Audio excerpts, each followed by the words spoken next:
காணிக்கைகள் பாரினில் பலியாக ஆண்டவராகிய இயேசு கிறிஸ்துவின் திருப்பெயராலே உங்கள் அனைவருக்கும் அன்பான வாழ்த்துக்களை தெரிவித்துக் கொள்கின்றேன். நான் சிறுவனாக இருந்த பொழுது அடிக்கடி சுகவீனமாகி விடுவேன். அடிக்கடி எனக்கு காய்ச்சல் வந்துடும். நாங்கள் வாழ்ந்த இடத்துல அதிகமான மருத்துவமனை வசதி கூட கிடையாது. எங்கள் வீட்டுக்கு ஒரு கேரளாவை சார்ந்த ஒரு மலையாள அன்பர் ஒருவர் பக்கத்தாங்க வேலை செய்கிறாரு.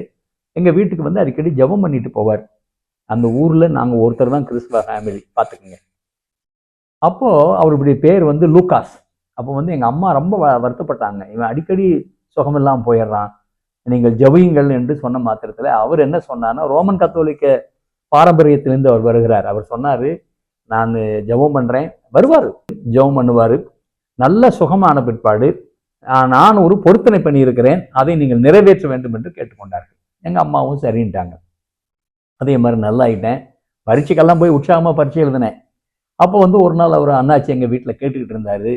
நான் மலையாட்டூர் என்கிற ஒரு ஊர் இருக்கிறது கேரளாவில், ஆழ்வாய் பக்கத்தில். அங்கே ஒரு புண்ணிய தலம் இருக்கிறது, அதற்கு நான் வருகிறேன் என்று பொருத்தனை செய்திருக்கிறேன். ஆகவே கண்டிப்பாக உங்கள் மகனை என்னோடு அனுப்ப வேண்டும் என்று கேட்டுக்கொண்டார்கள். நான் 9வது படிச்சுக்கிட்டு இருக்கேன். அப்போ அண்ணாச்சி என்னை அழைத்து கொண்டு கேரளாவில் இருக்கக்கூடிய மலையாற்றூர் ஆழ்வாய்க்கு பக்கத்தில் இருக்கக்கூடிய ஒரு இடத்திற்கு எங்களை அழைத்து சென்றார். அது ஒரு முக்கியமான புண்ணிய ஸ்தலம். அங்கே போய் இரவில் தான் நாங்கள் போய் சேர்ந்தோம். சேர்ந்த பின்னாடி கீழே இருட்டுக்குள்ளே ஒன்றுமே தெரியல. அங்கே ஒரு பெரிய ஆறு இருக்கிறது, பாரதப்புழா என்று சொல்வார்கள். அதனுடைய அந்த எல்லா நூற்றுக்கணக்கான மக்கள் அங்கே படுத்திருக்கிறாங்க. எல்லாமே இரவில் போய் அங்கே தங்குகிறார்கள். தங்கிட்டு காலையில் எந்திரிச்சு நேரடியாக ஆற்றுல குடிச்சிட்டு அப்படியே அந்த நினைந்த உடையோடு அந்த மலை ஏறணும். மலை ஏறுற போது பொண்ணு சலமுத்தப்பா என்று சொல்லிக்கொண்டே போக வேண்டுமாம். அதெல்லாம் எனக்கு சொல்லி கொடுத்தாங்க. ஆனால் நான் சிறுவனாகத்தான் இருந்தேன். அது அந்த மலை மேலே ஏறுற போது பார்த்தீங்கன்னா, அந்த மலை படி இருக்குது இல்லைங்க, அந்த படியை 12 பகுதியாக பிரித்திருக்கிறார்கள் ஒவ்வொரு சீச்சனுடைய பேரில். நீங்கள் நம்பினாலும் சரி நம்பாட்டியும் சரி, அந்த யூதாசு காரியோத்து படி வருகின்ற இடத்துல பார்த்தா எல்லாம் முள்ளு, பயங்கர காடு, மற்ற இடத்துல செழிப்பாக இருக்கிறது.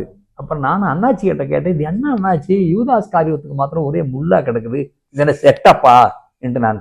அதற்கு அவர் சொன்னார்கள், அப்படியெல்லாம் ஒன்றும் இல்லை, இது இயற்கையாகவே வருகிறது என்று என்னிடத்திலே சொன்னார்கள். யூதாஸ் என்று சொன்ன மாத்திரத்தில் வித்தியாசமான எண்ணங்கள் எல்லாம் நம் மனதிலே கொண்டிருக்கின்றது.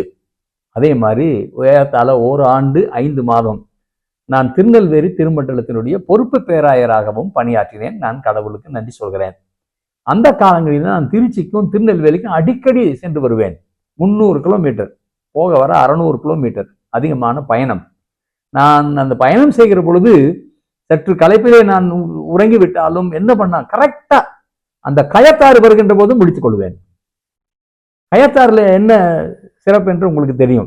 கயத்தாறுலே தான் வீரத்திற்கு அடையாளமாக விளங்குகின்ற வீரபாண்டிய கட்டபொம்மன் தூக்கிலே இடப்பட்ட ஒரு இடம். அங்கே ஒரு நினைவு சின்னம் வைத்திருக்கிறார்கள். ஆமா, எங்கெல்லாம் வீரம் சொல்லப்படுகிறதோ பேசப்படுகிறதோ அங்கெல்லாம் துரோகமும் நினைவு கூறப்படும். ஆமா, அங்க வர்றவங்க வீரபாண்டிய கட்டபொம்மனை குறித்து எத்தனை மகிமையான காரியங்களை பேசினாலும் அவனை காட்டி கொடுத்த எட்டப்பரை பத்தி தான் நிறைய பேசுவாங்க. கிறிஸ்துவுக்குள் அன்பானவர்களே, மனித வரலாற்றை ஒரு கரைப்படைந்த வரலாறாக மாற்றிய பெருமை யூதாஸ் காரியத்துக்கு ஒன்று.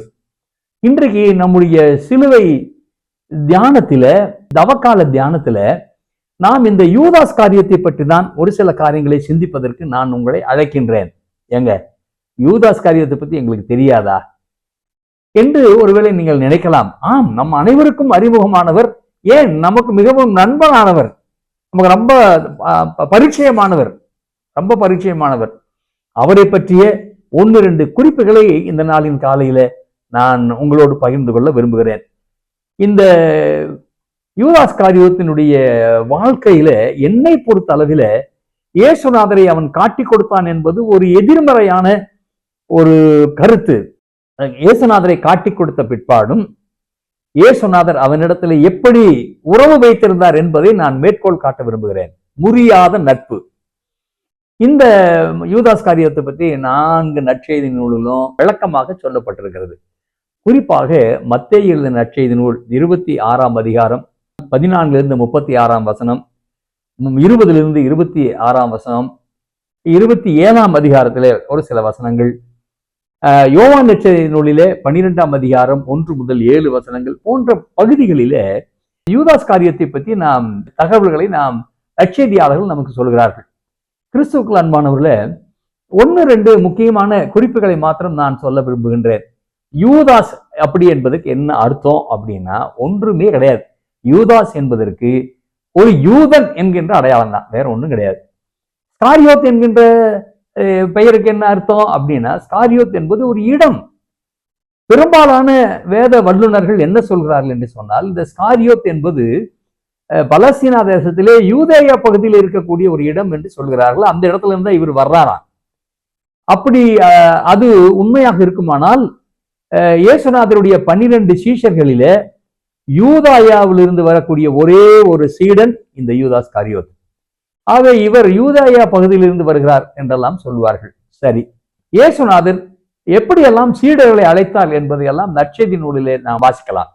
சிறப்பாக கலிலேயா கடற்கரை ஓரத்திலே மீன் பிடிக்கின்ற வலையை வைத்துக் கொண்டிருந்த மீனவர்களை, சகோதரர்களை இயேசுநாதர் அழைத்தார். அதையெல்லாம் நாம் அறிந்திருக்கிறோம். வலையெல்லாம் விட்டு இயேசுநாதர் பின்னாக வருகிறார்கள். அங்கே வரிச்சாவடியிலே, சுங்கச்சாவடியில, டோல்கேட்ல உட்கார்ந்திருந்த லேவியை ஆண்டவர் அழைக்கின்றார். அப்பவே அது விட்டு புறப்பட்டு வருகிறார். இப்படி இயேசுநாதர் எல்லா சீடர்களையும் அழைத்ததை நாம் திருமறையிலே வாசிக்கின்றோம். ஆனால் யூதாஸ் காரியோத்து எப்படிப்பட்ட அழைப்பை பெற்றான் என்கின்ற குறிப்பு திருமறையிலே இல்லை. ஒரு நண்பன் இடத்துல வேடிக்கையா சொல்லிட்டு இருந்தாருங்க, அந்த காலத்துல இயேசுநாதர் நெட்டு, மீன் வலை கையில வைத்திருந்த மீனவர்களை அழைச்சாரு, நெட்டு. இன்றைக்கு இயேசுநாதர் சீடர்களை அழைக்கணும்னா இன்டர்நெட்ல தான் அழைப்பாராம். இன்றைக்கு வலைதளத்துல தான் மக்கள் இருக்கிறார்களா? அப்படி ஒரு காலத்திலே நாம் வாழ்ந்து கொண்டிருக்கிறோம். இயேசுநாதர் சீடர்களை அழைத்த பொழுது யூதாஸ் காரியத்தை எப்படி அழைத்தார் என்பதற்கான விளக்கம் நமக்கு சொல்லப்படவில்லை. நீங்க பாத்தீங்கன்னா பல சமயங்களிலே ஏனோ இயேசுநாதருக்கும் யூதாஸுக்கும் பெரிய முரண்பாடு இருந்ததாக எல்லாம் நாம் நம்மை நினைக்க தோன்றும். அப்படி அல்ல. நற்செய்தி நூல்களை நீங்க வாசித்து பார்த்தீங்கன்னா, குறிப்பாக யோவான் எழுதின நற்செய்தி நூல் 12 அதிகாரத்துல மாத்த ஒரு சின்ன குறிப்பை யோவான் சொல்லுகிறான். என்னன்னு கேட்டீங்கன்னா, இவன் திருடன் என்று ஒரு வார்த்தை சொல்லப்பட்டிருக்கிறது, பணப்பையை தூக்குகிறவன் என்ற ஒரு வார்த்தை. இது ஒன்றுதான் யூதாஸ் காரியத்தை பற்றி எதிர்மறையான பதிவு நற்செய்தி நூலிலே சொல்லப்பட்டிருக்கிறது.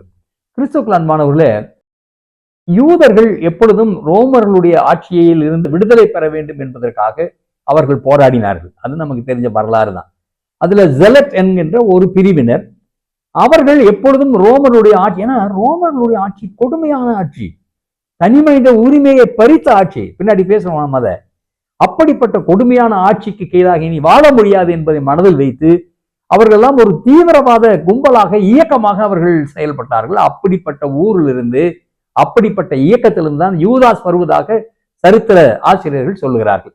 எப்படியா இருந்தாலும் சரி, யூதர்களுடைய விடுதலைக்காக போராடுகிற ஒரு போராளியாகத்தான் யூதாஸ் தன்னுடைய வாழ்க்கையை துவக்கி இருக்கிறார். ஆனா அப்படி துவக்கியவர் ஒரு துரோகியாக மாறிவிட்டார். அப்படி துரோகியாக மாறியதனுடைய பின்னணியும் என்ன? ஒன்றுமே இல்லை. ரோமர்கள் தங்களுடைய சாம்ராஜ்யத்தை உலகம் முழுவதும் விரிவுபடுத்தினார்கள். உலகம் முழுவதும் ஆதிக்கம் செலுத்திட்டு இருக்காங்க. பலஸ்தீன தேசத்துல தான் யூதர்கள் அவ்வப்போது ரோமர்களுக்கு எதிரான ஒரு கழகத்தை உண்டு பண்ணி கொண்டிருக்கிறார்கள். ஆகவே எல்லாவற்றையும் கட்டுப்பாட்டுக்குள் கொண்டு வர வேண்டும் என்கின்ற எண்ணம் அந்த ரோம பேரரசனுக்கு இருந்தது.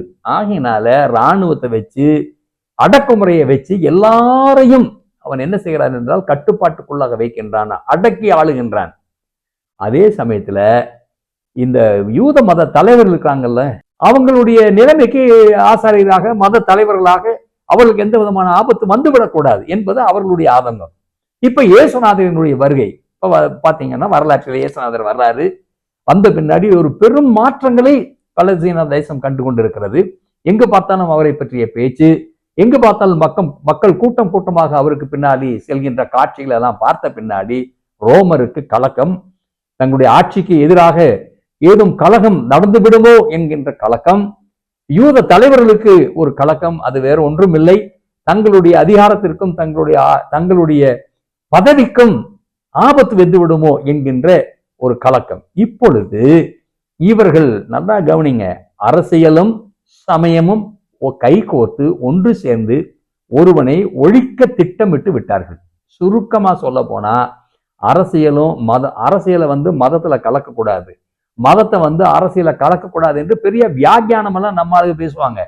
அது உண்மைதான். ஆனா அதே சமயத்துல இங்கே பார்த்தால் அரசியலும் சமயமும் கைகோர்த்து ஒருவரை இந்த வரலாற்றிலிருந்து உலகத்திலிருந்து அப்புறப்படுத்த வேண்டும் என்கின்ற அப்பட்டமான ஒரு சதி திட்டத்தை அவர்கள் தீட்டுகிறார்கள். அதுக்கு உதவி வேற யாருமே இல்லை. அவர்களுக்கு இருக்கின்ற ஒரே ஒரு வழி என்னவென்று சொன்னால், இயேசுநாதரோடு கூட இருக்கின்ற ஒருவருடைய உதவி இல்லாமல் இதை நிறைவேற்ற முடியாது. 12 சீடர்களில் ஒருவனாகிய யூதாஸ் காரியத்தோடு கூட அவர்கள் டீல் பேசுறாங்க. அவர்கள் அதை குறித்து ஒரு ஒப்பந்தம் செய்து இப்பொழுது அவர்களோடு கூட கைகோர்த்து இயேசுநாதரை கொலை செய்கின்ற திட்டத்தையும் அவர்கள் அரங்கேற்றுகிறார்கள். இப்படிப்பட்ட நிலையிலே யூதாஸ் காரியோத்து அப்படித்தான் எதிர்பார்த்த மாதிரி அவரும் அந்த வலையிலே வீழ்ந்து விடுகிறார். மத்தேயு எழுதின நற்செய்தி நூல் 26ஆம் அதிகாரம் 14 16 வசனங்களிலே அவன் சமய தலைவர்களோடு கூட ஒரு ஒப்பந்தம் செய்கிறார். அவர் நான் காட்டி கொடுக்கிறேன், பணத்திற்காக நான் காட்டி கொடுக்கிறேன் என்று சொல்லிட்டு அந்த பணத்தையும் அவன் வாங்கி கொடுக்கிறான். 30 வெள்ளிக்காசை வாங்கி கொடுக்கிறான். மத்தேயு நற்செய்தியாளன், லூக்கா நற்செய்தியாளன், அவங்க எல்லாமே இதை குறித்து குறிப்பிடுகின்ற பொழுது யூதாசுடைய மனதில சாத்தான் புகுந்து விட்டான் என்று குறிப்பிடுகிறார்கள். அதாவது இந்த யூதாசினுடைய இந்த செயலை குறித்து பல விளக்கங்கள் சொல்லப்பட்ட நீதி இந்த உலகத்தில் இருந்து அகற்றப்படுவதற்கு பணம், அதிகாரம் இவற்றால் மனிதன் வீழ்த்தப்படுகிறான். இந்த இறையியல் உண்மை என்னவென்று சொன்னால், இந்த உலகத்திலே நீதி, நேர்மை இந்த உலகத்திலே இருந்து அகற்றப்பட வேண்டுமானால் அதற்கு ஒரே ஒரு கருவி என்னவென்று சொன்னால் பணமும் அதிகாரமும் தான். அதை இப்பொழுது ரோமர்கள் பயன்படுத்துகிறார்கள். இப்பொழுது இந்த 30 வெள்ளிக்காசுடைய மதிப்பு என்ன அப்படின்னு கேட்டீங்கன்னா, ஒரு வெள்ளிக்காசு என்பது ஒரு ஷேக்கல். ஒரு ஷேக்கல் என்பது 4 நாள் கூலி. 4 நாளைக்கு ஒரு மனிதனுக்கு சராசரியாக பெற்றுக்கொள்ள வருமானம். அப்படிங்கிற போது 30 வெள்ளிக்காசு என்பது 120 நாள் வருமானம் தான். மிக சொற்ப காசு. வரலாற்றிலேயே மிக சொற்ப ஆதாயத்திற்காக ஒருவனை காட்டி கொடுத்தவன் என்ற இழிவான இடத்தை யூதாஸ் பெற்றுள்ளார். இதுக்கெல்லாம் என்ன காரணம் அப்படின்னு கேட்டீங்கன்னா, பவுல் சொல்லுவாரு, தீமோத்தேயுக்கு எழுதுகின்ற முதல் நிருபத்திலே 6ஆம் அதிகாரத்திலே சொல்லுவாரு, பண ஆசையே எல்லா தீமைக்கும் வேர் என்று பவுல் குறிப்பிடுவார். கிறிஸ்துவுக்கு அன்பானவர்களே, இது ஏதோ இயேசுநாதர் காலத்தில் நடந்தது மட்டுமன்றி இன்றைக்கும் பண ஆசையினாலே வீழ்ந்து போகிறவர்களே நாம் பார்த்து கொண்டுதான் இருக்கிறோம். பண ஆசை ஒரு பக்கம் இருந்தாலும் யூதாஸ் காரியோத்து இயேசு கிறிஸ்துவின் மூலமாக மிகப்பெரிய ஒரு அரசியல் மாற்றத்தை எதிர்பார்த்து கொண்டிருந்தான். அரசியல் மாற்றங்களை அல்ல, மாறாக மனிதர்களின் மனங்களை மாற்றுகின்ற பணியிலே இயேசுநாதர் ஈடுபட்டிருந்தார். அதுதான் பிரச்சனையே. இவன் அரசியல் மாற்றத்தை விரும்புகின்றான், இயேசுநாதர் மன மாற்றத்தை விரும்புகின்றார். தான் நினைத்தது நடக்கவில்லையே என்கின்ற ஒரு விதமான விரக்தியோடு யூதாஸ் காரியோத்து இருந்தான் என்பதை நாம் அறிவோம். இதுதான் சரியான நேரம் என்று யூத மத தலைவர்கள் அவனை வளைச்சிட்டாங்க. இன்றைக்கும் உலகளாவிய தீவிரவாதத்தினுடைய அடிப்படை கோட்பாடு என்னவென்று சொன்னால், அப்பாவி மக்களை, குறிப்பாக இளைஞர்களை மூளைச்சலவை செய்து அரசியல் லாபங்களை அடைந்து அவர்களை தீவிரவாதத்திற்குள்ளாக வழிநடத்தி வருகிறார்கள். சுருக்கமா சொல்ல போனா, இளைஞர்களுக்கு வேலை கிடைக்கல, வாழ்க்கையிலே முன்னேறுவதற்கு வழியை காணா என்று ஒரு விதமான விரக்தியான மனப்பான்மை இருக்கின்ற பொழுது அவர்களை எல்லாம் மூளைச்சலவை செய்து தீவிரவாதத்தினுடைய இயக்கங்களிலே அவர்களை சேர்த்தி வன்முறைக்குள்ளாக உலகமெங்கு நடைபெற்றுக் கொண்டிருக்கின்ற நிகழ்ச்சி இது. இப்பொழுது யூதாஸ் காரியத்தினுடைய முடிவை நாம் அனைவரும் அறிந்ததே. இயேசுநாதரை காட்டி கொடுக்கப்படும் போது நடைபெற்ற ஒரு சிறு நிகழ்ச்சியை மாத்திரம் சற்று உன்னிப்பாக கவனிப்போம். யூதாஸ் காரியோத் இப்பொழுது ரோம படை வீரர்களோடு இயேசுநாதரை கைது செய்ய வருகின்றார். அப்பொழுது இயேசுநாதர் முத்தம் செய்து காட்டி கொடுக்க வருகின்றார். அதான் அவங்களுக்கு கொடுக்கக்கூடிய ஒப்பந்தம். அப்பொழுது இயேசுநாதர், சிநேகிதனே, நீ எதற்காக வந்திருக்கிறாய் என்று கேட்கின்றார். நண்பனே என்று அழைக்கின்றார். நண்பனே என்று அழைக்கின்றார். இயேசுநாதரின் மாபெரும் அன்பை குறித்து நாம் என்ன சொல்லுவோம்? தன்னை காட்டி கொடுக்க வந்தவனையும் துரோகம் செய்தவனையும் நண்பன் என்று அழைப்பதற்கு சற்றும் தகுதி இல்லாத யூதாஸ் காரியோத்தை பார்த்து, நண்பனே எதற்காக இங்கே வந்தாய் என்று ஆண்டவர் கேட்கிறதை பார்க்கிறோம். கிறிஸ்துவுக்கு நண்பானவர்களே, இயேசுநாதரினுடைய சிலுவை அன்புக்கு உச்சக்கட்ட முன்மாதிரி தன்னை பகைக்கிறவர்களை, தன்னை கொலை செய்ய திட்டமிடுகிறவர்களை, எல்லாவற்றுக்கும் மேலாக துரோகம் செய்கிறவர்களை நண்பனே என்று அழைப்பதை தவிர வேற எதையும் அவர் செய்யல. நண்பனே என்று சொன்ன மாத்திரத்துல உண்மையாலுமே யூதாஸ் காரியத்து ஒரு உண்மையுள்ளவனாக இருந்தால், இயேசுநாதருடைய அன்பை புரிந்தவனாக இருந்தால் கண்டிப்பாக அவன் மனம் மாறி இருப்பான். ஆனா அவனுக்கு இந்த 30 வெள்ளி காசை வாங்கிட்டானுங்களே, ரிசீவ் த செக். ஆனால் நீ ஒன்றும் பண்ண முடியாது. எந்த ஒரு காரியத்தையும் செய்து விட்டு பிற்பாடு அதை மாற்றுவதற்கு உன்னால முடியவே முடியாது. we cannot undo certain things. சில காரியங்களை நாம் செய்து விட்டு அதை நம்ம அழிச்சு விட முடியாது. அந்த ஒரு நிலைமைக்கு இப்பொழுது யூதாஸ் காரியோத் சென்று விட்டான்.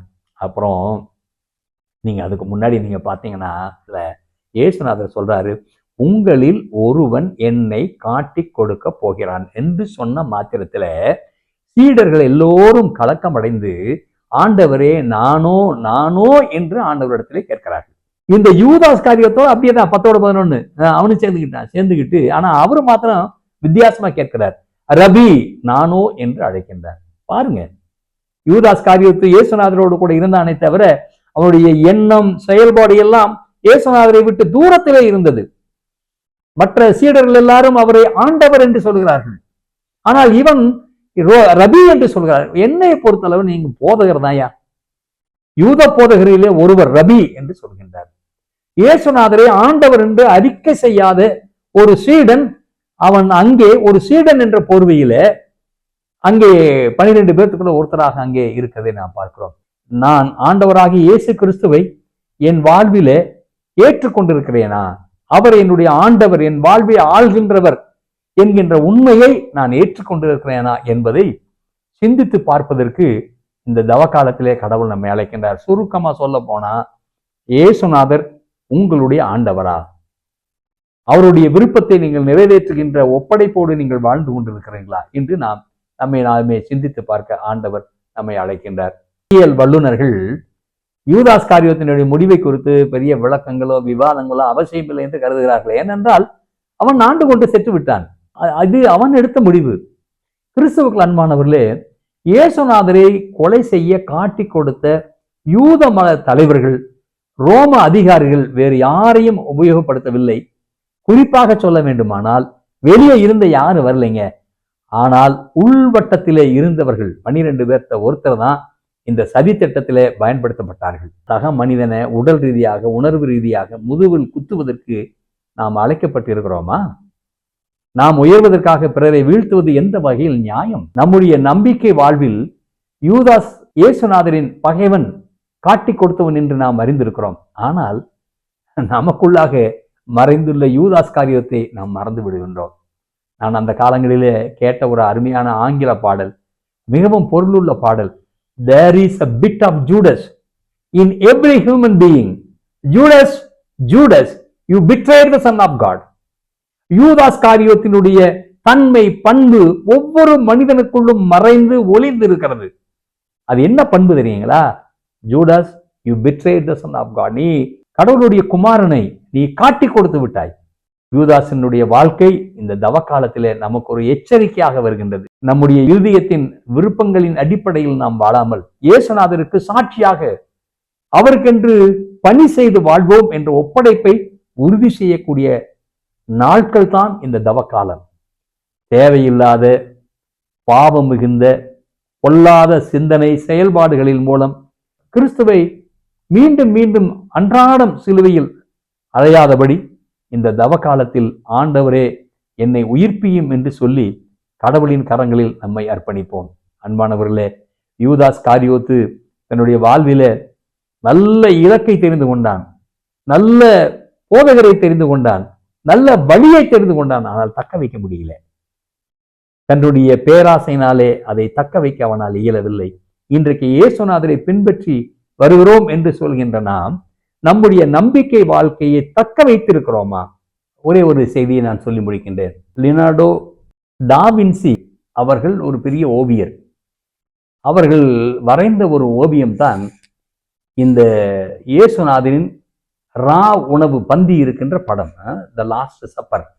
அது அழகான ஒரு பயணம். அவர் தான் அந்த பெயிண்டிங், அந்த படத்தை வரைந்தவர் யாருன்னா இந்த டாவின்சி. இவர் தான் அந்த படத்தை வரைஞ்சவர், மிகப்பெரிய ஒரு ஓவியர். ஆனா அதை ரொம்ப நிதானமாக, மிக கருத்தாக படத்தை அவர்கள் உருவாக்குவதற்கு 7 வருடங்கள் ஆனதாக சொல்லப்படுகிறது. ஏன் அப்படின்னு கேட்டீங்கன்னா, இயேசுநாதரு அவரோடு கூட இருந்த 12 சீடர்கள் இவர்களுடைய முகத்தை எல்லாம் நன்றாக அந்த ஓவியத்திலே காண்பிக்கணும். அப்பொழுது அந்த முகம் அவர்களுடைய குணநலத்தை பிரதிபலிக்கின்ற வண்ணத்தில் இருக்கணும் அப்படிங்கிறதுக்காக ரொம்பவும் கஷ்டப்பட்டு அநேக மக்களை போய் சந்திச்சு, அநேக மக்களை போய் பார்த்து, அநேகரை சந்திச்சு அவர்களுடைய முகங்களை எல்லாம் இவன் ஆய்வு பண்றான். டாவின்சி என்ன செய்கிறார் என்று சொன்னால், 7 ஆண்டுகள் போய் இந்த ஓவியத்திற்கு ஏற்ற முக அடையாளம் உள்ள மக்களை தேடி அலைகின்றார். ஏன்னு கேட்டால் அது ரொம்ப முக்கியம். இப்ப இயேசுநாதரை காமிக்கிறதுக்காக ரொம்ப நேரம் தேடி ஒரு ஆளை கண்டுபிடிச்சாரு. அவர் தான் இயேசுநாதருக்கு மாடல், அந்த முகம்.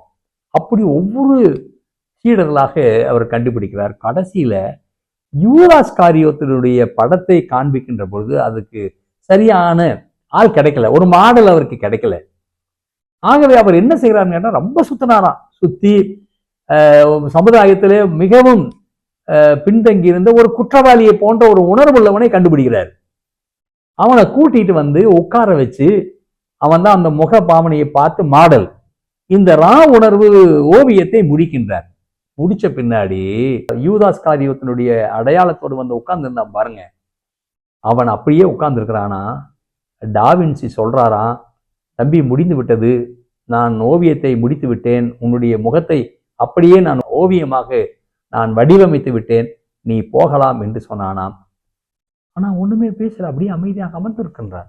டாவின்சிக்கு உனக்கு என்ன ஆனது என்று அவரிடத்துல கேட்கிறார். யூதாஸ் காரியோத்து மாடலுக்காக வந்தவன் அவரை பார்த்து அழுகின்றான். இவருக்கு ஒன்றும் புரியல, என்னப்பா ஆச்சு என்று கேட்கிறார். ஐயா, என்னை மன்னித்து விடுங்கள், நீங்கள் இந்த ஓவியத்தை நீங்கள் ஆரம்பிக்கின்ற பொழுது இயேசுநாதரினுடைய படத்தை, இயேசுநாதருடைய உருவத்தை, முகபாவத்தை வடிவமைப்பதற்காக நீங்க என்னை தாயா கூட்டிட்டு வந்தீங்க. சுருக்கமா சொல்லணும்னா, நான் தான் இயேசுநாதரை போல இருந்தேன். இன்றைக்கு யூதாஸ் காரியோத்தினுடைய முகத்தை வடிவமைப்பதற்காக நான் இங்கே அமர்ந்திருக்கிறேன். என் வாழ்விலே இயேசுநாதரினுடைய குணநலன்களை எல்லாம் புறக்கணித்து விட்டு, இழந்து விட்டு, இன்றைக்கு துரோகத்தின் அடையாளமான யூதாஸ் காரியோத்தை போல நான் வாழ்ந்து கொண்டிருக்கிறேன் என்று அவன் சொன்னானாம்.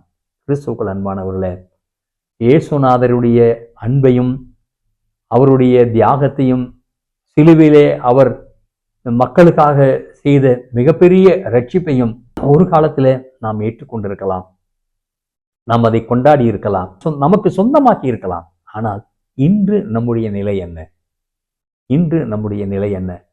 ஒருவேளை அப்படிப்பட்ட பின்வாங்கியோ அல்லது வீழ்ந்து போயிருந்தால், மீண்டுமாக நம்மை இயேசுநாதரினுடைய அன்புக்கும் அவரோடு கூட நம்மை இணைப்பதற்கு ஏற்ற காலம்தான் இந்த தவ காலம். நண்பனே என்று இயேசுநாதர் அழைக்கின்றார், காட்டி கொடுத்தவனை. இன்றைக்கும் இயேசுநாதர் நம்மை பிள்ளைகளே என்று நான் அழைக்கின்றார். பிள்ளைகளே, உங்களிடத்தில் ஏதாவது இருக்கிறதா சாப்பிடுவதற்கு என்று நான் இயேசுநாதர் அழைப்பதாக நற்செய்தி நூல்ல நான் வாசிக்கிறோம். இன்றைக்கும் இயேசுநாதர் பிள்ளைகளே என்று அழைக்கின்ற அந்த அன்பின் குரலுக்கு நம்மை ஒப்படைப்போம். இயேசுநாதரினுடைய சிலுவையின் அன்புக்கு நாம் சான்று பகருவோம். தந்தை, மைந்தன், தூய ஆவியின் திருப்பெயராலே ஆமென். பாவிக்கு புகலிடம் இயேசு ரட்சகர் பாரினில்